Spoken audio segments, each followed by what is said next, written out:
Hi everyone, my name is Lisa Oak. I used to be a news anchor with CNBC Asia for 16 years. These days, I'm a media coach, and here are my top tips gathered over the years on how you can deliver a fantastic television interview.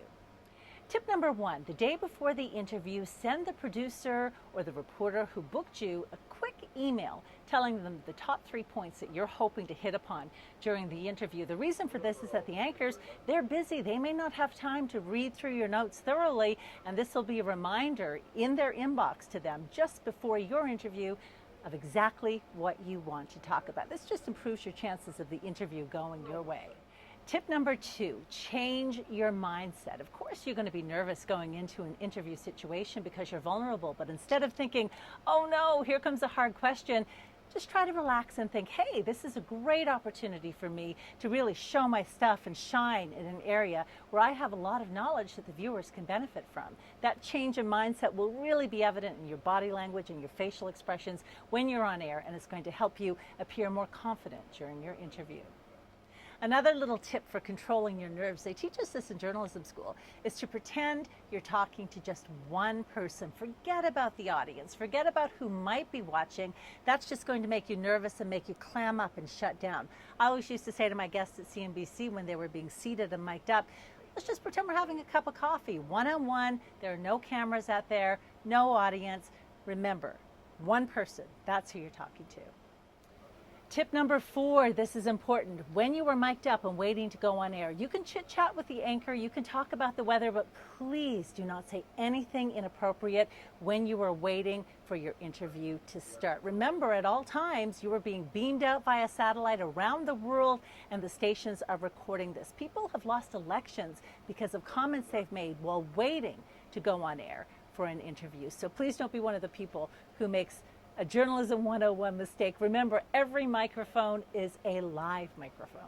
Tip number five, keep your answers short. Remember, the average TV interview is only about 4 minutes long at the most. Keep your answers to anywhere from 20 to 35 seconds. It's more like a conversation then, and it doesn't put the anchor in the awkward position of having to jump in to cut you off if your answers are going too long.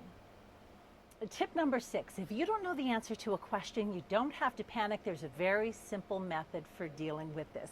Media trainers around the world call it bridging or transitioning. And basically what you're going to do is you're going to move the discussion from an area where you are not comfortable and guide it to a place where you do feel like you're in a position of expertise. The way to do that is to provide a very short answer, a yes, a no, a maybe, I disagree to the interviewer. Then you put in a transition phrase as if, this is what I can tell you, something along these lines, or here's what we really need to focus on. And then after you say that, step number three, you guide it to your area of expertise. Another media training tip is to never lose your cool. In today's media culture, stations are very polarized, and you can get aggressive interviewers who are out there to try to make a name for themselves. Don't take the bait. Remember, they may take a piece of that interview later and use it as a soundbite in a story. They may put it on the website, and the audience then, they won't get to see the lead up to that sarcastic comment or that angry retort that you issued when you felt under pressure, and they're just going to blame you for being that way, and it's not going to help you or your reputation by doing that. Always keep your cool. It's important.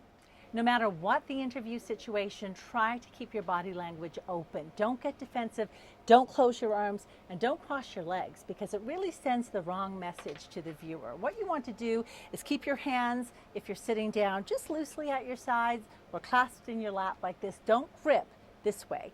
And when you're leaning forward like this, it does an awful lot to tell the viewer that you're engaged and you're interested in the discussion. If you lean back, cross your arms, cross your legs, it really sends a message that you don't want to be there, and that does not make for good TV. Tip number 9 is don't try to sound too smart. You're being interviewed because you're an expert in your field, but remember, 99% of your audience, they're not going to have the same level of knowledge. So you need them to be able to understand what you're saying. That means don't use acronyms unless they're absolutely necessary, and always spell out exactly what the letters stand for. During an interview, do your best not to say the interviewer's name when you reply. For example, don't say, gee, Lisa, that's a great question. And there's a reason for this. Later on, when a reporter is looking for a soundbite to use in a story, or if they want to take the whole interview and put it on the website where they'll get way more exposure, they're not going to use it because there's a name inserted in the middle that they can't edit out. Much better to keep it clean, no names, and your story will get a lot more traction. Tip number 11 is about eye contact. When you're having a normal human interaction, most people make eye contact for about 60% of the time on average. That way you don't come across as creepy or too aggressive. But unfortunately on television, that's not going to work. Remember, TV is not reality. It magnifies everything. So if you're looking down some of the time, you're going to come across as being shifty and untrustworthy on television. Always try to maintain 100% eye contact with your interviewer, and if you're doing an interview from a remote location, just keep your eyes fixed on that camera all the time. So just a few things to keep in mind before your next TV appearance. Hope they've been helpful. Thanks for watching. I'm Lisa Oak. For more media training tips, go to www.oakmedia.com.